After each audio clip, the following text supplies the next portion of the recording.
here at Motorcycle Live. Let's go and let's see what the new bikes for 2023 are like.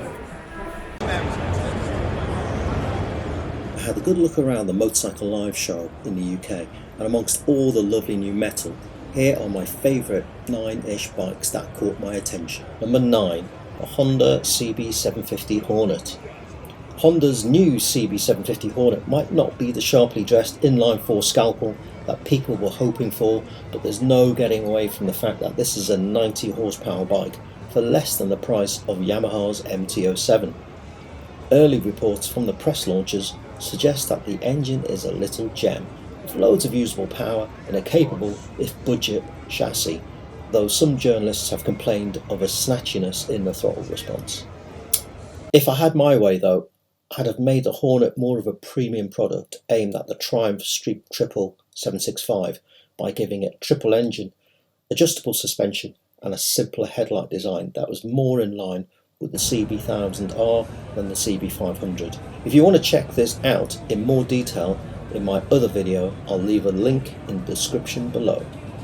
The TRK800 is Benelli's big adventure twin based on their popular 502 and uses the same 76 horsepower engine as the one found in their 800 Roadster. The reason it caught my eye was purely down to its looks. The matte grey and Dayglow green is a colour combo that works so well, especially when used on an adventure bike with such sleek modern bodywork.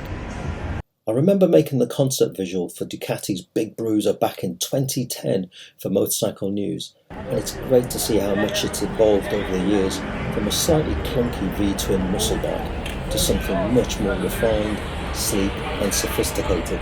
I especially like the wheel design and creative way that Ducati have styled up the exhaust, which hides a huge silencer so well. I'm not sure it really needed the belly pan, but overall it looks great.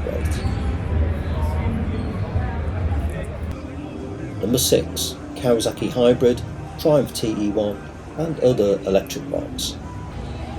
We might not be ready for it, but the future is coming, and we're going to see fewer pure petrol engine bikes in the showrooms and more electric bikes coming to the market in the next decade. Kawasaki are the first big Japanese manufacturer to reveal their push for alternative, greener machinery, and on their stand this year with 2 electric bikes that are due in 2023, to be followed by a hybrid bike in 2024.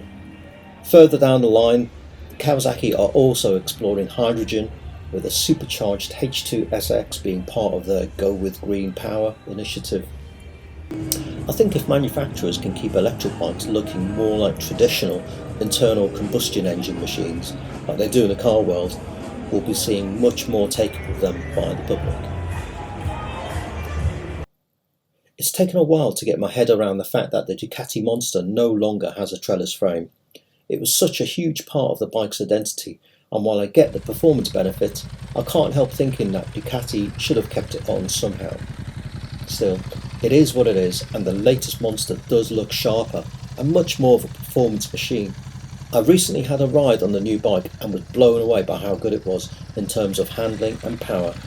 The only thing I'd want in it would be a fruitier sounding exhaust and better suspension, maybe brakes as well, which is really odd because that's exactly what they've done with the SP version, and this comes with Öhlins, Brembo Stylema brakes and a set of Terminoni silencers. It comes in at a slightly salty £14,000, which brings us within spitting distance of the STREETFIGHTER B2 price at £16,000.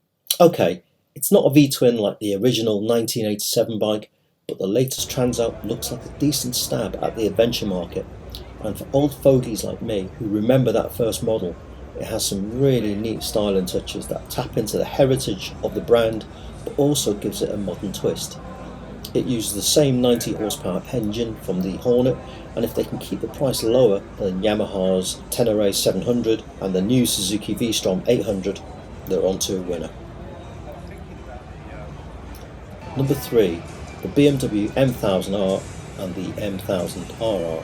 I predicted an M1000R version of the S1000R a couple of years ago, and my crystal ball was bang on accurate because they finally built it. BMW have taken the shift cam engine out of the S1000RR which means it now makes a claimed 206 horsepower. It makes the power higher up the rev range, which will make this bike much more track focused, which in all honesty I'm not sure is a good thing. What the S1000R really needed, in my view, was more mid-range muscle and a more aggressive headlight design to mimic the S1000RR sports bike. Still, it's nice to see it now able to take on the Street Fighter V4 and Super Dukes in the horsepower stakes. Also new is the M1000RR, and it is a carbon fibre fest with the biggest road legal wings this side of a Ducati Superleggera. It's no surprise, as this bike has been built to win races in World Superbikes, and BMW have heavily invested into the aerodynamics of this bike with front wheel covers and a really slippery front mudguard. Number 2, Ducati Street Fighter V4 Lamborghini.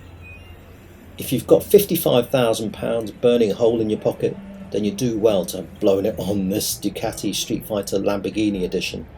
Limited to just 630 bikes, the bike sold out within weeks, but when you look at the specification, it's a bit tricky to see why. It makes exactly the same power and weighs exactly the same as the standard bike. What you do get for your money is a load of cosmetic upgrades like the wheels that match the Hurricane STO and slightly revised carbon fibre bodywork that ties in more with the supercar.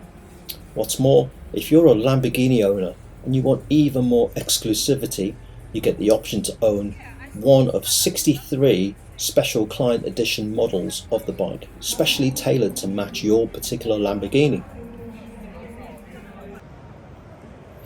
Number 1, Suzuki GSX 8S.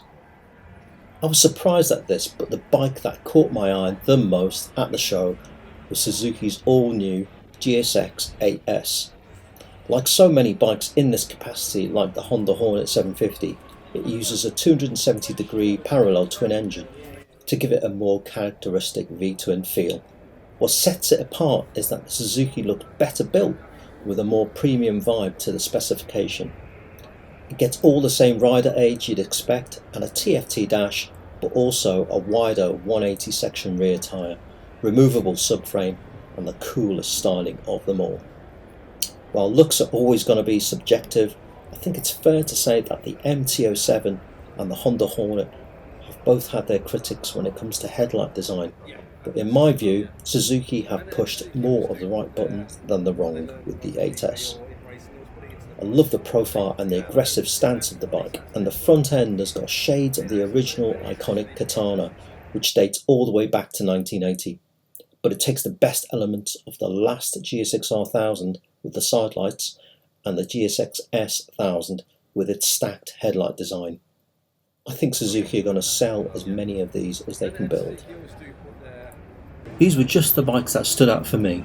There were loads more that just missed my shortlist, including the KTM RC8C and the Triumph Street Triple 765 Moto 2 edition. What would you like to have seen included?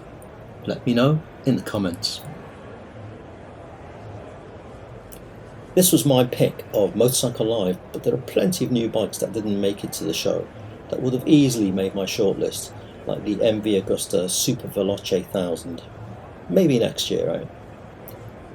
Thanks for watching. If you enjoyed this video, please leave a like or even subscribe, as it will help me make more content for you in the future.